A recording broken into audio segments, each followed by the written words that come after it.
വിവോയുടെ Vivo Y300 GT എന്ന പുതിയൊരു smart phone ഇപ്പോൾ ലോഞ്ച് ചെയ്തിട്ടുണ്ട്. ഈ ഒരു വീഡിയോയിൽ നമ്മൾ നോക്കാൻ പോകുന്നത് വിവോ Y300 GT എന്നുള്ള സ്മാർട്ട് ഫോണിനെ പറ്റിയിട്ടാണ്. പിന്നെ വീഡിയോ തുടങ്ങുന്നതിന് മുമ്പ് പറയാനുള്ളൊരു കാര്യം എന്താ വെച്ചാൽ, ഇതുപോലെ നിങ്ങളുടെ സ്വന്തം ഫോട്ടോ അല്ലെങ്കിൽ നിങ്ങൾക്ക് ഇഷ്ടപ്പെട്ട ഡിസൈൻ പ്രിന്റ് ചെയ്തിട്ടുള്ള മൊബൈൽ കേസുകൾ അഫോർഡബിൾ ആയിട്ടുള്ള പ്രൈസ് റേഞ്ചിൽ വേണം എന്നുണ്ടെങ്കിൽ ഇവിടെ ഒരു വാട്സപ്പ് നമ്പർ കൊടുക്കുന്നുണ്ട്. താഴെ ഡിസ്ക്രിപ്ഷനിലും കമന്റ് ബോക്സിലും ആ ഒരു വാട്സപ്പ് നമ്പർ കാണാം, നിങ്ങൾക്ക് കോൺടാക്ട് ചെയ്യാവുന്നതാണ്. അപ്പോൾ നമ്മൾ ആദ്യം ഫീച്ചേഴ്സും കാര്യങ്ങളൊക്കെ നോക്കുകയാണെന്നുണ്ടെങ്കിൽ ഡിസ്പ്ലേയുടെ കാര്യത്തിൽ വിവോ Y300 GT 6.78 ഇഞ്ചിൻ്റെ 1.5K റെസൊല്യൂഷനിൽ വരുന്ന ഡിസ്പ്ലേ ആണ് വരുന്നത്. അപ്പം ഇതിൽ ഫുൾ HD റെസൊല്യൂഷനേക്കാളും ബെറ്റർ ആയിട്ടുള്ള റെസൊല്യൂഷൻ വരുന്നുണ്ട്. പിന്നെ AMOLED ഡിസ്പ്ലേ ആണ് ഇതിൽ വരുന്നത്. പഞ്ചോൾ ഡിസൈൻ വരുന്നുണ്ട്. പഞ്ചോൾ വരുന്ന ടോപ്പ് സെൻറ്റർ ഭാഗത്തായിട്ടാണ്. 144 Hz റിഫ്രഷ് റേറ്റ് ഇതിൽ സപ്പോർട്ട് ചെയ്യുന്നുണ്ട്. 360 Hz ടച്ച് സാമ്പിളിംഗ് റേറ്റ് ഇതിൽ കൊടുത്തിട്ടുണ്ട്. ഏകദേശം 93.42% സ്ക്രീൻ ടു ബോഡി റേഷ്യോ ഒക്കെ ഇതിൽ വരുന്നുണ്ട്. 10-bit ഡിസ്പ്ലേ പോലുള്ള ഫീച്ചേഴ്സ് ഒക്കെ വരുന്നുണ്ട്.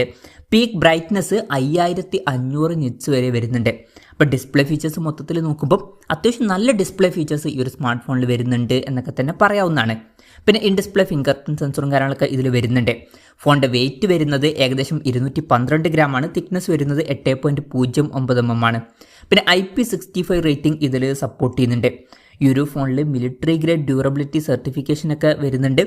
അതും നല്ലൊരു കാര്യമാണ്. പൊതുവെ ബിൽഡ് ക്വാളിറ്റിക്കൊക്കെ ലഭിക്കുന്ന സർട്ടിഫിക്കേഷൻസ് ആണ് ഇത്. ഇനി പ്രോസസ്സറിൻ്റെ കാര്യം പറയുകയാണെന്നുണ്ടെങ്കിൽ MediaTek Dimensity 8400 എന്ന പ്രോസസ്സറാണ് ഈ ഫോണിൽ വരുന്നത്. ഈ ഒരു ഫോൺ ഏകദേശം 22,400 രൂപ പ്രൈസ് റേഞ്ചിലായിട്ടാണ് വരുന്നത്. ആ ഒരു പ്രൈസ് റേഞ്ചിൽ ഇത് അത്യാവശ്യം നല്ല ബെസ്റ്റ് ആയിട്ടുള്ള ഒരു പ്രോസസ്സറാണ് എന്നൊക്കെ തന്നെ പറയാവുന്നതാണ്. അപ്പം ഈ ഒരു പ്രൈസ് റേഞ്ചിനനുസരിച്ചിട്ടുള്ള മികച്ചൊരു പ്രോസസ്സർ ഇതിൽ കൊടുത്തിട്ടുണ്ട്. അത് നല്ലൊരു കാര്യമാണ്. 5G സപ്പോർട്ട് ഇതിൽ വരുന്നുണ്ട്.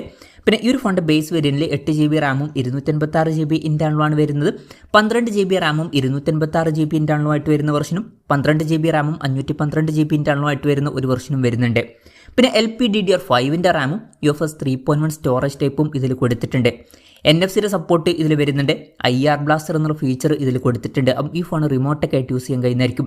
പിന്നെ വെറ്റ് ഹാൻഡ് ടച്ച് എന്നുള്ള ഫീച്ചർ ഇതിൽ വരുന്നുണ്ട്. അതായത് ഫോണിൻ്റെ മുകളിൽ ചെറിയ രീതിയിലൊക്കെ വെള്ളമായാലും വലിയ ഇഷ്യൂസ് ഒന്നുമില്ല, നമുക്ക് ടച്ച് ചെയ്ത് യൂസ് ചെയ്യാൻ കഴിയുന്നതായിരിക്കും. പിന്നെ ഫോൺ വെട്ട നീറ്റാതിരിക്കാൻ വേണ്ടിയിട്ട് ice dome VC liquid cooling എന്നുള്ള ഫീച്ചർ ഇതിൽ വരുന്നുണ്ട്. ഇതിൻ്റെ ഏരിയ വരുന്നത് 7000 mm² ആണ്. പിന്നെ സ്റ്റീരിയോ സ്പീക്കേഴ്സൊക്കെ ഈ ഫോണിൽ വരുന്നുണ്ട്. Android 15 ബേസ് ആയിട്ടുള്ള സോഫ്റ്റ്വെയർ ആണ് ഇതിൽ വരുന്നത്. ക്യാമറയുടെ കാര്യം പറയുകയാണെന്നുണ്ടെങ്കിൽ ഫോണിൻ്റെ പിന്നിൽ ഡ്യുവൽ ക്യാമറ സെറ്റപ്പാണ് കൊടുത്തിരിക്കുന്നത്. 50 മെഗാപിക്സലിൻ്റെ f1.79 അപ്പേഴ്സിൽ വരുന്ന മെയിൻ ക്യാമറ സെൻസറാണ് ഇതിൽ വരുന്നത്. ഇത് സോണി LYT600 സെൻസറാണ്. സെൻസർ സൈസ് വരുന്നത് 1/1.95 ഇഞ്ചാണ്. വോയിസിൻ്റെ സപ്പോർട്ട് ഇതിൽ വരുന്നുണ്ട്. പിന്നെ 2 മെഗാപിക്സലിൻ്റെ ഒരു ഡെപ്ത് സെൻസറും ഇതിൽ വരുന്നുണ്ട്. അപ്പം ഇതിൽ അൾട്രാ വൈഡ് ആംഗിൾ ലെൻസ് ഒക്കെ മിസ്സിംഗ് ആണ്. അപ്പം ഇത് ക്യാമറ ഫോക്കസ്ഡ് ആയിട്ടുള്ള ഒരു ഫോണല്ല. ഇതിൻ്റെ മെയിൻ ആയിട്ടുള്ള ഫോക്കസ് എന്ന് പറയുന്നത് പ്രോസസ്സർ, അതുപോലെ തന്നെ പെർഫോമൻസ്, ഇതുപോലുള്ള കാര്യങ്ങളൊക്കെയാണ്. അതുപോലെ തന്നെ ബാറ്ററിയും ഒരു ഫോക്കസ് ആയിട്ട് വരുന്ന മറ്റേ കാര്യമാണ്. പിന്നെ ഫ്രണ്ടിൽ 16 മെഗാപിക്സലിൻ്റെ f2.45 അപ്പേഴ്സിൽ വരുന്ന സെൽഫി ക്യാമറ ആണ് വരുന്നത്. അപ്പം ഓൺ പേപ്പർ അത്ര മികച്ച ക്യാമറ സ്പെസിഫിക്കേഷൻ എന്ന് പറയാൻ പറ്റില്ല, എന്നാലും ആവറേജ് ആയിട്ടുള്ള ഒരു ക്യാമറ സ്പെസിഫിക്കേഷൻ ഇതിൽ കൊടുത്തിട്ടുണ്ട്. ഇനി ബാറ്ററിയുടെ കാര്യത്തിലോട്ട് വരികയാണെന്നുണ്ടെങ്കിൽ 7620 mAh ബാറ്ററിയാണ് ഇതിൽ വരുന്നത്. അപ്പം വളരെ മികച്ചൊരു ബാറ്ററി കപ്പാസിറ്റി ഇതിൽ വരുന്നുണ്ട്. അത് എടുത്തു പറയേണ്ട ഒരു കാര്യം തന്നെയാണ്. ഇത്രയും കൂടുതൽ ബാറ്ററി കപ്പാസിറ്റി ഒന്നും ഇപ്പം അധികം ഫോണുകളിൽ വരുന്നില്ല. പിന്നെ 90 വാട്ടിൻ്റെ ഫാസ്റ്റ് ചാർജിംഗ് സപ്പോർട്ട് ഇതിൽ വരുന്നുണ്ട്. Type-C ചാർജിംഗ് പോർട്ടും ഇതിൽ കൊടുത്തിട്ടുണ്ട്. അപ്പം വളരെ മികച്ചൊരു ബാറ്ററി സെറ്റപ്പ് ഇതിൽ വരുന്നുണ്ട്. നല്ലൊരു കാര്യമാണ്. അപ്പം ഇതൊക്കെയാണ് ഫീച്ചേഴ്സിനെ പറ്റി പറയാനുള്ള കാര്യങ്ങൾ. പിന്നെ ഈ ഒരു സ്മാർട്ട് ഫോൺ ഇപ്പം ഇന്ത്യൻ മാർക്കറ്റിൽ ലോഞ്ച് ചെയ്തിട്ടില്ല. ഇപ്പോൾ ചൈനീസ് മാർക്കറ്റിലാണ് ഈ സ്മാർട്ട് ഫോൺ ലോഞ്ച് ചെയ്തിരിക്കുന്നത്. ചൈനീസ് മാർക്കറ്റിൽ ഈ ഫോൺ ലോഞ്ച് ചെയ്തിരിക്കുന്നത് 1899 യുവാൻ എന്ന പ്രൈസിങ്ങിലാണ്. അതായത് 22,400 രൂപ പ്രൈസ് റേഞ്ചിൽ. ആ ഒരു പ്രൈസ് റേഞ്ചിൽ ഈ പറഞ്ഞിട്ടുള്ള ഫീച്ചേഴ്സ് എങ്ങനെയുണ്ടെന്ന് വെച്ചാൽ വളരെ മികച്ച ഫീച്ചേഴ്സ് തന്നെയാണ്. ഈ ഒരു പ്രൈസ് റേഞ്ചിൽ വളരെ മികച്ചൊരു പ്രോസസ്സർ വരുന്നുണ്ട്. അതുപോലെ തന്നെ ബെസ്റ്റ് ആയിട്ടുള്ള ഒരു ബാറ്ററി സെറ്റപ്പ് വരുന്നുണ്ട്. പിന്നെ നല്ല ഡിസ്പ്ലേ ഫീച്ചേഴ്സും വരുന്നുണ്ട്. അതുപോലെ തന്നെ തരക്കേടില്ലാത്തൊരു ക്യാമറ സ്പെസിഫിക്കേഷനും കൊടുത്തിട്ടുണ്ട്. മൊത്തത്തിൽ അത്യാവശ്യം നല്ല ഒരു ഫീച്ചേഴ്സുമായിട്ട് വരുന്ന സ്മാർട്ട് ഫോണാണ് ഇത് എന്നൊക്കെ പറയാവുന്നതാണ്. പ്രത്യേകിച്ച് പെർഫോമൻസും ബാറ്ററിയൊക്കെയാണ് ഇതിൻ്റെ ഹൈലൈറ്റ് ആയിട്ടുള്ള ഫീച്ചേഴ്സ് എന്ന് പറയുന്നത്. ഇനി ഇന്ത്യൻ മാർക്കറ്റിലോട്ട് ഈ ഫോൺ എത്തുമെന്ന് വെച്ചാൽ ചിലപ്പം ഇന്ത്യൻ മാർക്കറ്റിൽ ഈ ഫോൺ ലോഞ്ച് ചെയ്തേക്കാം. പക്ഷേ ഇന്ത്യൻ മാർക്കറ്റിൽ ലോഞ്ച് ചെയ്യുകയാണെന്നുണ്ടെങ്കിൽ ഈ ഒരു പ്രൈസിങ്ങിൽ ഈ ഫോൺ വരാൻ ചാൻസ് ഇല്ല. വില കുറച്ചും കൂടെ കൂടുന്നതായിരിക്കും. മിക്കവാറും ഈ ഫീച്ചേഴ്സുമായിട്ട് ഇന്ത്യൻ മാർക്കറ്റിൽ ഈ ഫോൺ ലോഞ്ച് ചെയ്യുകയാണെന്നുണ്ടെങ്കിൽ 30,000 രൂപയ്ക്ക് മുകളിലോട്ട് ഈ ഫോണിൻ്റെ വില പോയേക്കാം.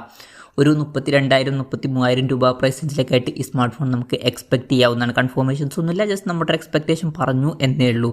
ഇനി അല്ലാന്നുണ്ടെങ്കിൽ വേറെ ഇതിലൊക്കെ പേരിലായിട്ടും ഈ ഫോൺ ഇന്ത്യൻ മാർക്കറ്റിൽ ലോഞ്ച് ചെയ്തേക്കാം. എന്തായാലും വിവോയുടെ Y300 GT എന്ന പുതിയൊരു സ്മാർട്ട് ഫോൺ ഇപ്പോൾ ലോഞ്ച് ചെയ്തിട്ടുണ്ട്. ഈ ഒരു ഫോണിനെ പറ്റിയിട്ടുള്ള നിങ്ങളുടെ അഭിപ്രായം ജസ്റ്റ് ഒന്ന് കമൻറ്റ് ചെയ്യുക. അതുപോലെ തന്നെ ഈ ഒരു സ്മാർട്ട് ഫോൺ ഇന്ത്യൻ മാർക്കറ്റിൽ ലോഞ്ച് ചെയ്യുകയാണെന്നുണ്ടെങ്കിൽ നിങ്ങൾ ഏത് പ്രൈസിങ്ങിലാണ് എക്സ്പെക്ട് ചെയ്യുന്നത് എന്നുള്ള കാര്യം കൂടി ജസ്റ്റ് ഒന്ന് കമൻറ്റ് ചെയ്യുക.